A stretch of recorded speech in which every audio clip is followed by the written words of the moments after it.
Jayant पाटलांचा correct कार्यक्रम शिराळा तालुक्याच्या पथ्यावर सभापतीपदाच्या संधीत कोण मारणार बाजी. शिराळा तालुक्यात जिल्हा परिषद आणि पंचायत समिती निवडणुकीत मोठी मुसंडी मारून पंचायत समितीवर झेंडा फडकवला. जिल्हा परिषद गटासाठी राष्ट्रवादी आघाडी 3 तर भाजप महायुती 1 उमेदवार विजयी झाले आहे. जिल्हा परिषदेत माजी मंत्री आमदार जयंतराव पाटील यांनी पुन्हा एकदा करेक्ट कार्यक्रम केला आहे. त्यामुळे शिराळा तालुक्यातील विराज नाईक की राजेश्वरी नाईक यांना सभापतीपद मिळण्याची खात्री झालेली आहे. जिल्हा परिषद गटासाठी विराज नाईक हे सर्वात जास्त मताधिक्याने निवडून आलेले आहेत. त्यावेळी माजी राज्यमंत्री शिवाजीराव नाईक आणि माजी आमदार मानसिंगराव नाईक यांनी दोन्ही राष्ट्रवादी काँग्रेसची आघाडी केली होती. त्यामुळे या निवडणुकीत मोठे यश मिळाले.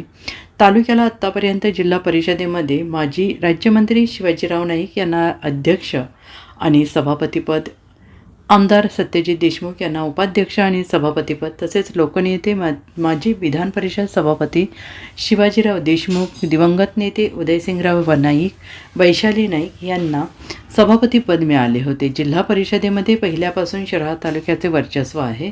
राष्ट्रवादी काँग्रेस अजित पवार गटाकडून राजेश्वरी नाईक किंवा राष्ट्रवादी काँग्रेस शरदचंद्र पवार या पक्ष यांच्याकडून विराज नाईक यांना सभापतीपद मिळण्याची शक्यता आहे. या दृष्टीने राजकीय समीकरणे करण्यात येत आहेत. मांगले गटात विराज नाईक सर्वाधिक मतांनी निवडून आले आहेत, तर वाकुर्डे बुद्रुक गटात राजेश्वरी नाईक यांना मोठा विजय मिळवला आहे. तसेच या दोन्ही ठिकाणी राष्ट्रवादी आघाडीने आपली सत्ता टिकवून ठेवलेली आहे.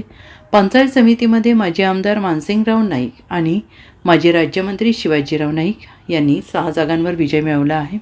शिराळा पंचायत समिती सभापती सम्राटसिंह नाईक, शिराळा नगराध्यक्ष पृथ्वीसिंग नाईक, तसेच आता जिल्हा परिषद सभापतीपदी कोणत्या नाईक यांची वर्णी लागणार याचीच तालुक्यात चर्चा चालू आहे.